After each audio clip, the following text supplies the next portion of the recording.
Okay, true believers, so let's talk about X-Men First Class, the film that put Marvel's mutants back on the map on the big screen, in this review right now. Big D's Entertainment Rankings and Reviews. So greetings my fellow YouTubers and welcome to Big D's Entertainment Rankings and Reviews. My name is Doyle, better known to you as the Big D, and this time around I bring to you a review of the 2011 superhero flick X-Men First Class, released by 20th Century Fox and directed by Matthew Vaughn, who would later go on to do the Kingsman movies, the first two anyway, not the upcoming prequel. The film stars James McAvoy, Michael Fassbender, Rose Byrne, Jennifer Lawrence, January Jones, Nicholas Hoult, Oliver Platt, Jason Fleming, Lucas Till, and many others, and Kevin Bacon. Yeah. Anyway, this of course served as a prequel to the original trilogy. Now, some of the people who had worked on the original trilogy were to be on board, but, well, they just... Well, I had learned that while producer Simon Kinberg later suggested to say an adaptation of the series, but it doesn't follow the comic closely. Now, Bryan Singer, who had directed the first two movies, became involved in the project in 2009, but he could only produce and co-write this due to his work on other projects. As a matter of fact, and yep. Lauren Schuller Donner, who was also a producer of the original series, is back on board as well.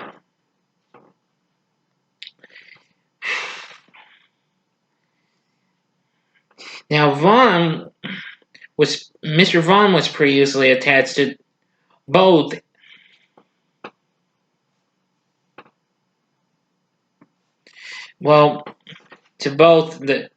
the previous movie, X-Men The Last Stand, and Thor, which came out the same year.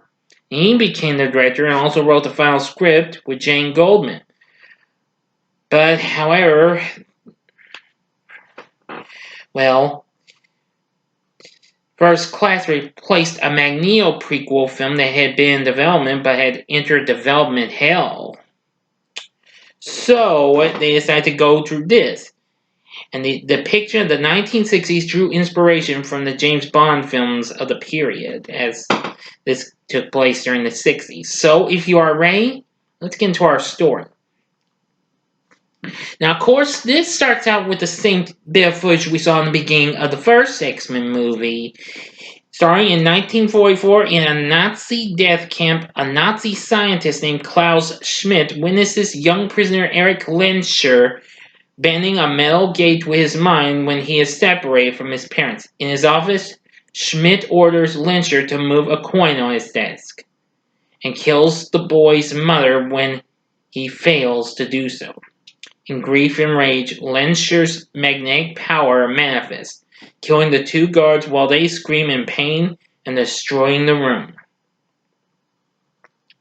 Meanwhile, in a mansion in Westchester County, New York, child telepath Charles Xavier meets young shapeshifter Raven. Yeah, that's the name, but her actual name is Raven Darkholme, whose natural form is blue-skinned and scaly. Overjoyed to meet someone different like himself, he invites her to live with his family as his foster sister.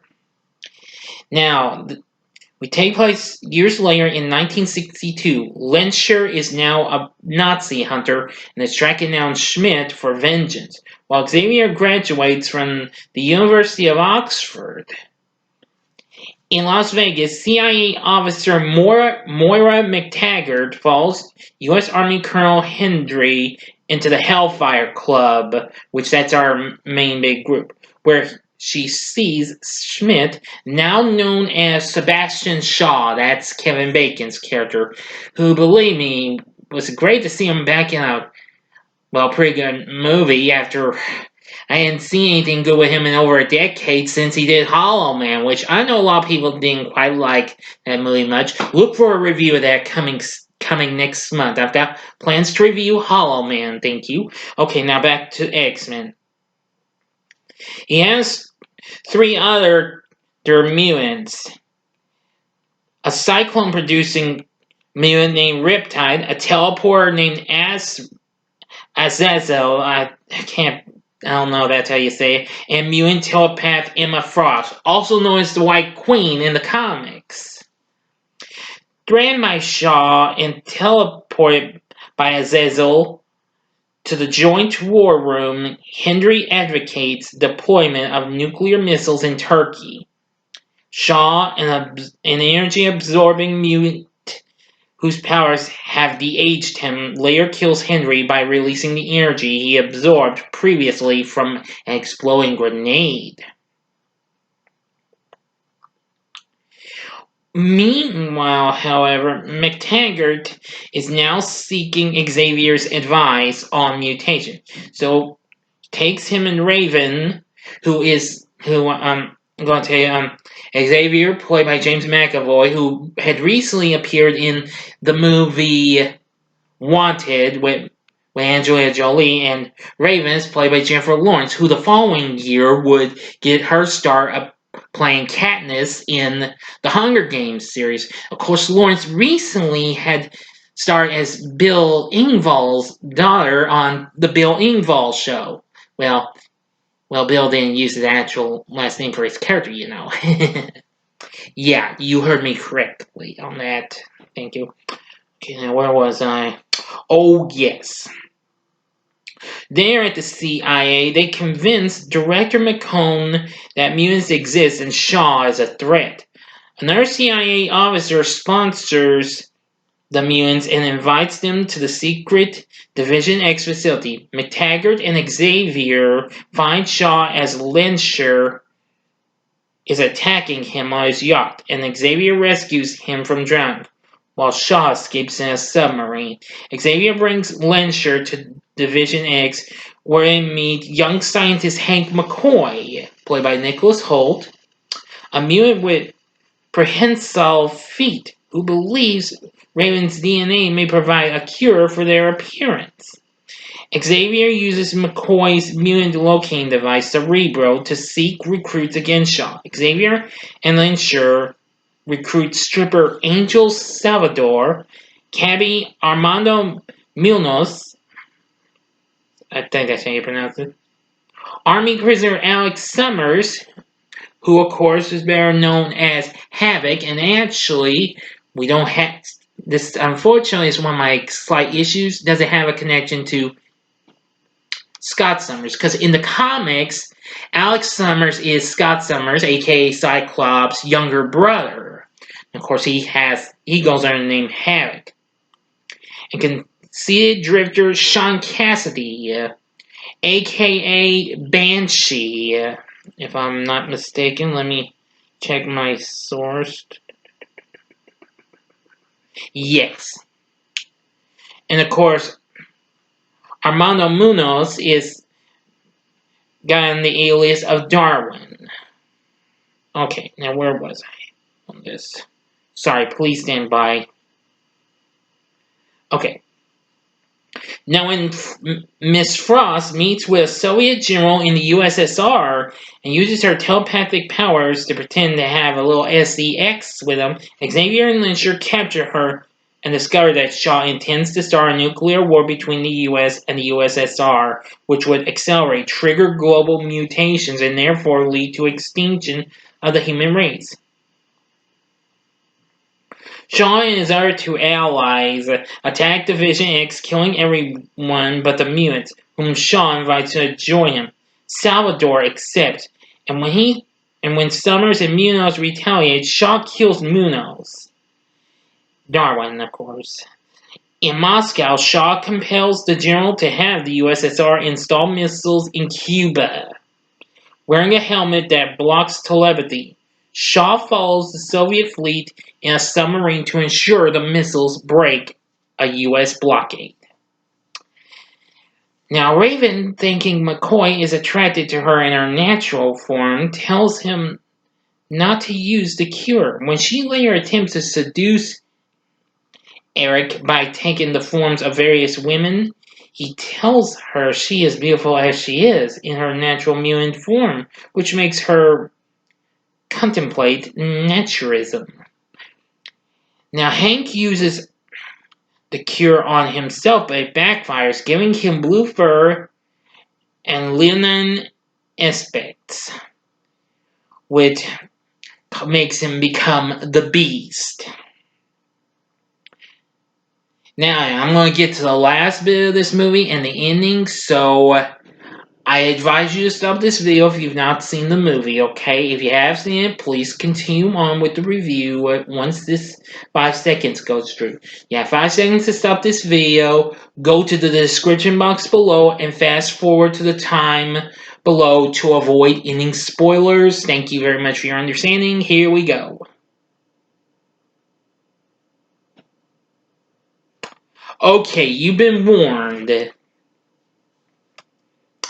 Now, with Hank piloting the jet they have fixed up, the mutants and McTaggart take a jet, which I just mentioned, to the blockade line, where Xavier uses his telepathy to influence a Soviet sailor to destroy the ship carrying the missiles. And Eric uses his magnetic power to lift Shaw's submarine from the water and deposit it on land.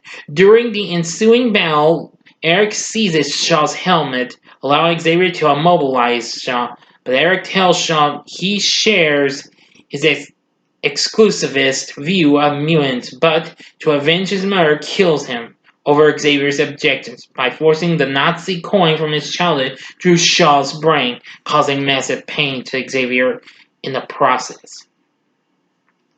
Fearing the mutants, both fleets fire missiles at him, which Lyncher turns back in mid-flight. McTaggart tries to stop him by shooting him, but he deflects the bullets, one of which hits Xavier in the spine. Eric rushes to help Charles and, distracted, allows the missiles to fall harmlessly into the ocean. Parting with Xavier over their differing views on the relationship between mutants and humans, he leaves with Azazel, Riptide, Salvador, and Mystique. Later, Charles Xavier, now using a wheelchair, and his mutants are at the X-Mansion where he intends to open a school. McTaggart promises never to reveal his location and they kiss. And as they do that, Xavier uses his powers to erase her memories of having ever met him or the entire conflict to ensure both his and her safety. Elsewhere, Eric Lyncher, now wearing Shaw's helmet and a uniform, frees Emma Frost from confinement alongside Raven, the Hellfire Club, now dubbed the Brotherhood of Evil, and reintroduces himself as, guessed it, Magneto in the story.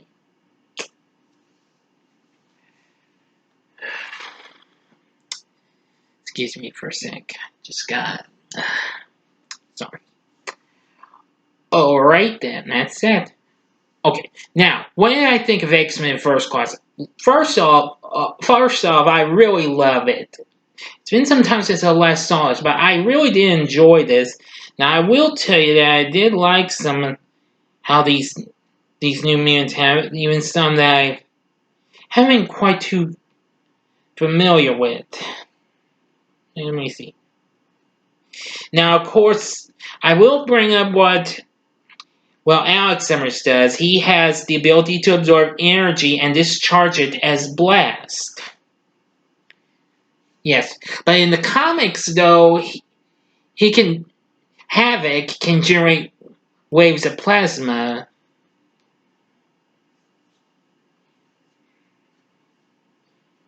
And I believe he can absorb cosmic energy as to his brother against solar energy, I do believe. I may be wrong, though. Let's see. Now, Banshee, of course, can emit incredibly strong ultrasonic screams, sonic blasts, sonic bursts, and sonic waves used in various ways, including as a means of flight, which that's really cool. And Angel Salvador has dragonfly wings, which are tattooed on her body, and who possesses acidic saliva. She's played by Zoe Kravitz. Of course, I believe that's daughter to rock star Lenny Kravitz, who I think she also appeared in one of the Hunger Games sequels. I'm pretty sure she did. And I've heard she's going to be in the upcoming Batman reboot coming up soon. That's pretty cool.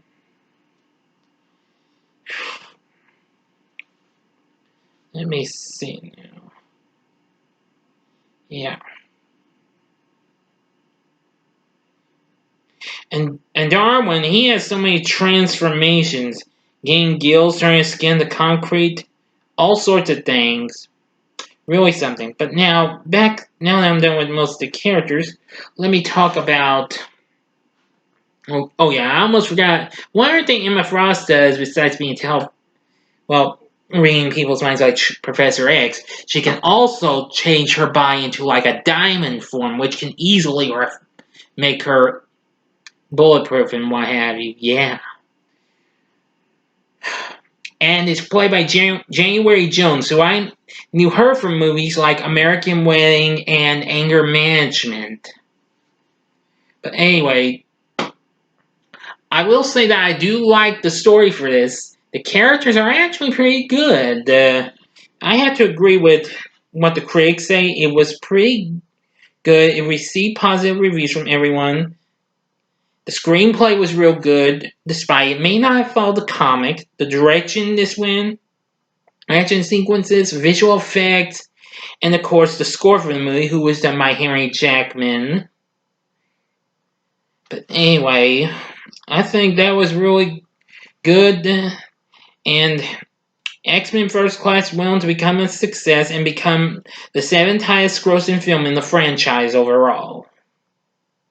And it would go on to give 3 more flicks. The next one would connect with them and the X-Men from the original trilogy. But now, the question is, would I recommend X-Men First Class? Hell yeah, this is definitely worth watching. Yeah, you should check out this. Another thing I liked about it is the atmosphere, it taking place in the 60s. Yeah, that's really cool. I really do like that. And I have to admit, it's totally awesome. So yes, check out X-Men First Class. Now, if you have seen X-Men First Class, what are your thoughts on it? Please feel free to tell me in the comment section below. If you like this video, click the like button below, subscribe to my channel as well, and be a part of the Big D Nation. Join me again next time when I bring to you a review of X-Men Days of Future Past, which is one of my absolute favorites of the franchise. Thank you very much for watching my review of X-Men First Class. Now, if you liked this video, see these other, if you want some more X-Men, check out these last 3 reviews, my reviews of the original trilogy. In the upper left-hand corner is my review of X-Men, the upper right-hand corner is my review of X2, and the bottom left-hand corner is my review of X-Men The Last Stand, and the bottom right-hand corner is the button you can click to subscribe to my channel. If you're wanting more to check, if you like rankings and reviews on movies, TV, video games, etc., then I'm your man. Thanks for watching. Until next time, I'm the Big D saying Excelsior! See ya!